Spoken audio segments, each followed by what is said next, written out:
throughout God's history with humanity, anytime there was a great encounter, evangelism was the next step. Evangelism happened. There would be an encounter, and then they would be sent. There would be a moment of worship, and then they would have something to say. There would be a moment of learning, discipling, and then they would go find somebody. Let's. I've got them all marked here in my Bible. I don't have all of them marked, but look at all these things. And you're scared to death now because you think I'm going to read all these passages.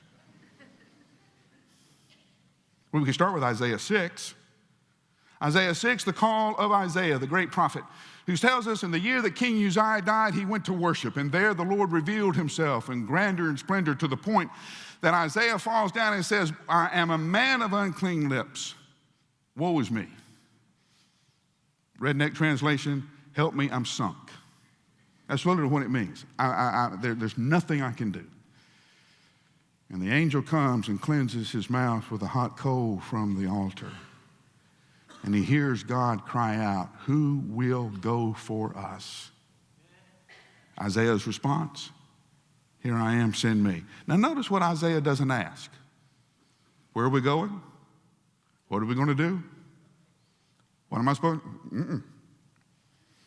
I've seen God. God is asking a question, who will go? I'm going to answer. Worship, evangelism.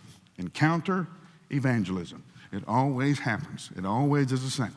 Paul on the road to Damascus, right? Jesus appears to him. Paul falls down, blinded by the light. Jesus goes to Ananias and says, I want you to go pray for Paul.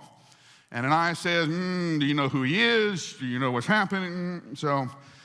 And he says, yes, I do. And when you go to him, you tell him that I have chosen him to be my vessel. And he will preach my gospel in front of kings and princes and nations. Worship, evangelism. You can't separate the two.